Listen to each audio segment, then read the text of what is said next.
Hello, and welcome to Booking It with Breedlove. Today, we're going to discuss Prisoner B-3087, Book Club Week Number 4, pages 192 to 256, starting with an overview, beginning on page 192. The Jews from Schanzhausen were shipped to Bergen-Belsen. They were shipped there by cattle car. Some Jews died on the way there. The commandant picked 75 prisoners from the cattle car. Yannick was nervous when he wasn't picked, but he soon found out that those 75 prisoners were shot. Yannick was among those who were determined to be able to work, and because of that, they got a full week to get their strength up before going to work again. Yannick got fed really good food. He thought maybe Bergen-Belsen might be the place to help him survive. Though the Nazis gave them real good food, they were still cruel. The food gave them stomach aches, and they all spent the night on the toilet. Yannick remembered toast helped a hurt stomach, so he traded his soup for bread and toasted it in the barrack.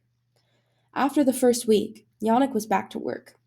As he was working, a capot called him over. The capot suddenly punched him in the face. He said he did it because Yannick looked at him funny. The other prisoners told him that capot used to be a murderer, but they made him a guard. They called the capot Moonface. Moonface had it out for Yannick and beat him every chance he could. Yannick heard the Nazis would be sending others to a new camp, and Yannick wanted to go. He had to be one of the strongest to be picked. The capots made the prisoners play games to judge their strength. Yannick was faster than some of the other prisoners, so he got to go to the next camp. A cattle car was waiting for him, and he would be away from Moonface. Death came at any time in Buchenwald concentration camp. Yannick's job was to carry a stone up a hill. The stone had to be the correct size or he would be shot. The Jews required some of them to sing while hauling the rocks. Yannick saw the Buchenwald Zoo one day. The zoo had deer, monkeys, and bears. The zoo was supposed to be entertainment for Karl Koch. German children came to visit the animals at the zoo.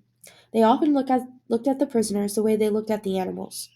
One night, the guards made two prisoners fight over a piece of meat. The animals were never treated so badly. The camp's commandments were Witch of Beckenwald and Beast of Beckenwald. The witch had a list of soldiers and wanted to know which had other tattoos. That prisoner was never seen again. One day, Yannick saw two guards tie a deer to the fence by his antlers.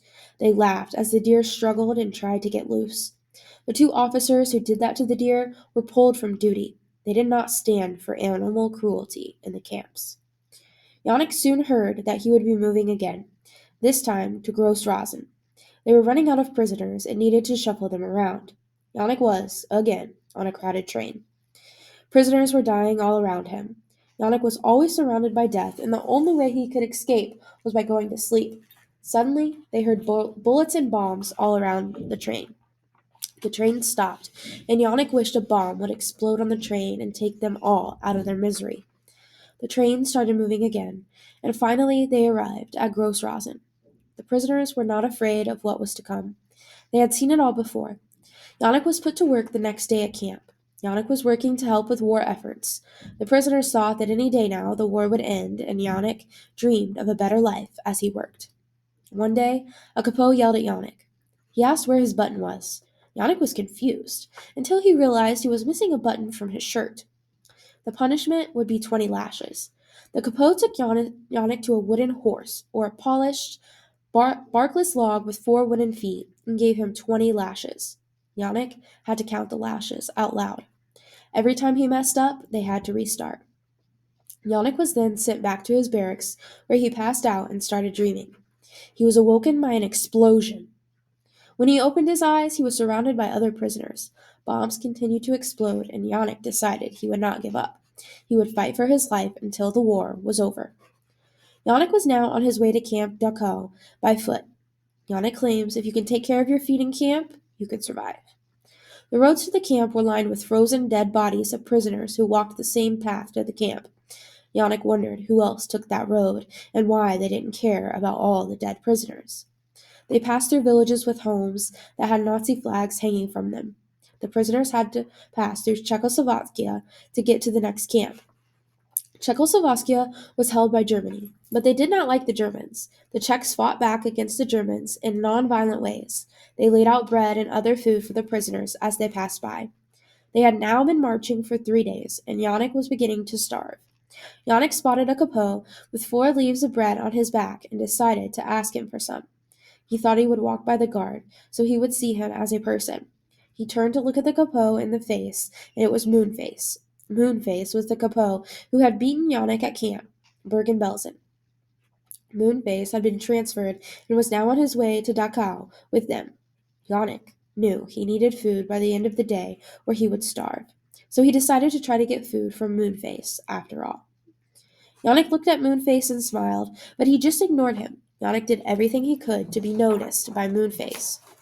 Finally, when they stopped that night and Moonface sat down to eat his bread, Yannick went over him and stood above him. He asked Moonface if he remembered him. He told him he was a good worker and he wanted to keep working, but he couldn't if he didn't have any food. Moonface sat down his bread, pulled out a knife, and stuck it to Yannick's throat. Blood started to run down his neck. Moonface was in control, and Yannick could not back down. Moonface finally dropped the knife and cut off a slice of bread for Yannick. He ate some and then saved the rest for later. They marched 3 more days before they made it back to Germany.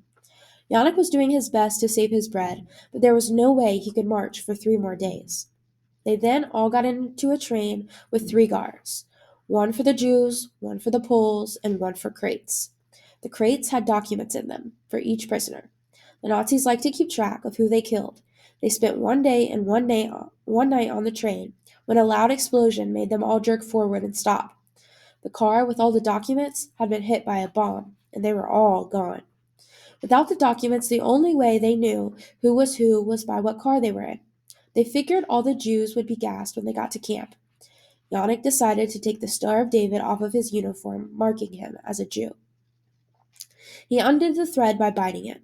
He then had another problem. His uniform was clean where the star had been, so you could still see it was there. He had to get it dirty now. When he finally got off the train, he slipped from the Jew group to the Pole group. He made his name sound Polish, and it fooled the guards. He made it to the Polish side. He was then routed out by a Polish man who saw him cross over. Yannick tried to claim he was only born a Jew, but didn't practice. The guard said it didn't matter, and sent Yannick to the Jewish side. They all got new documents with their prisoner numbers on them. The prisoners were getting camp fever, typhus, a headache, fever, cough, rash, and then coughing up blood, and they were dying by the hundreds. No one worked in Dachau. The war was at Dachau, bombs were going off everywhere. Yannick wanted so badly to survive now that it was almost over. At dawn, the explosions stopped for now. No guards and no wake-up call. The Nazis had escaped in the night. They could leave, but they didn't know where to go, and no one to go to. Then the soldiers were coming. Were they all going to die now? The prisoners were waiting for the soldiers, some just standing in the yard and others hiding in the barracks. The American soldiers came. The Allies had reached them at last. Yannick had been a prisoner for 6 years, and he was finally free. The Americans assured the prisoners that it was all over and they would all be okay. Yannick was taken to a building and brought to his own bunk bed. Yannick got a pillow, blanket, and sheets. He tried to make his bed, but he didn't know how. The Americans gave him a cloth, cup, and toothbrush. The Americans were slowly giving Yannick his life back. The prisoners sat at tables with the soldiers and ate dinner. Yannick was amazed by the utensils and napkins. They ate a feast together. Yannick realized that no one who had not lived through this would not be able to understand it. Yannick began to remember his life before the war. Even though Yannick was free, nothing was the same. Yannick knew the dead would always be with him. He could not forget about them. As Yannick was walking down the street, he spotted a familiar face. Mrs. Immerglick from his apartment in Krakow. Her son, Fred, had survived, and so had his cousin, Jauzik. Jauzik and his wife survived by hiding out with others. Yannick wondered what he might do now. He wants to work as a projectionist. He's going to go to America. He has a new family now and lives in America.